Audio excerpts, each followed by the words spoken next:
Le Petit Prince, chapitre 2. J'ai ainsi vécu seul, sans personne avec qui parler véritablement, jusqu'une panne dans le désert du Sahara, il y a 6 ans. Quelque chose s'était cassé dans mon moteur, et comme je n'avais avec moi ni mécanicien ni passager, je me préparais à essayer de réussir, tout seul, une réparation difficile.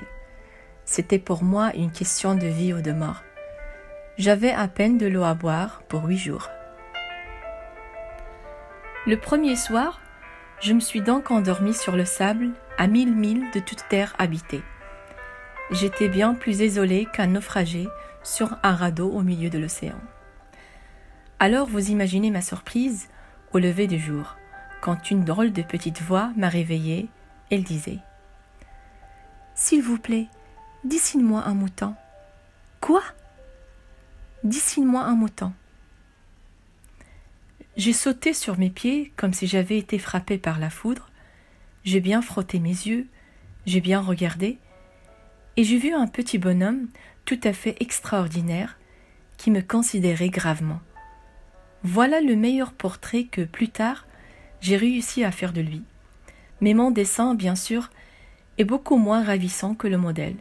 Ce n'est pas ma faute. J'avais été découragée dans ma carrière de peintre par les grandes personnes à l'âge de 6 ans. Et je n'avais rien appris à dessiner, sauf le bois fermé et le bois ouvert. Je regardais donc cette apparition avec des yeux torrents d'étonnement. N'oubliez pas que je me trouvais à 1000 milles de toute région habitée. Or, mon petit bonhomme ne me semblait ni égaré, ni mort de fatigue, ni mort de faim, ni mort de soif, ni mort de peur. Il n'avait en rien l'apparence d'un enfant perdu au milieu des déserts, à 1000 milles de toute région habitée. Quand je réussis enfin à parler, je lui dis « Mais qu'est-ce que tu fais là ?» Et il me répéta alors, tout doucement, comme une chose très sérieuse « S'il vous plaît, dessine-moi un mouton. » Quand le mystère est trop impressionnant, on n'ose pas désobéir. Aussi absurde que cela me sembla, à 1000 milles de tous les endroits habités et en danger de mort, je sortis de ma poche une feuille de papier et un stylographe.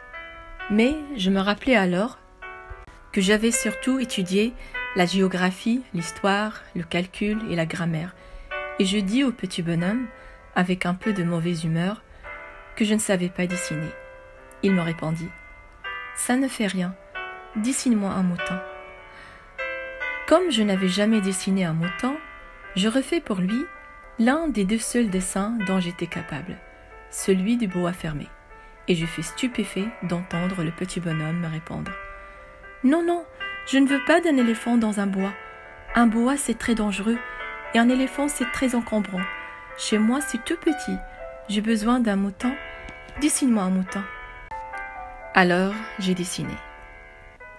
Il regarda attentivement, puis « Non, celui-là est déjà très malade. Faisons un autre. » Je dessinai. Mon ami se rit gentiment, avec indulgence. « Tu vois bien, ce n'est pas un mouton, c'est un bélier. Il a des cornes. » Je refais donc encore mon dessin. Mais il fut refusé, comme les précédents. « Celui-là est trop vieux.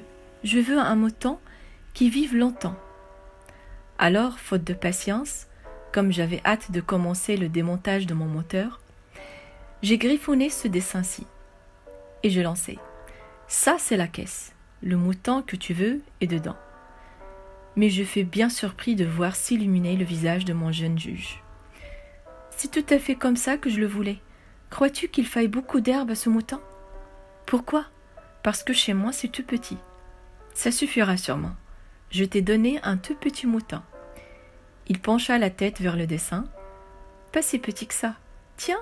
et s'est endormi. Et c'est ainsi que je fais la connaissance du petit prince.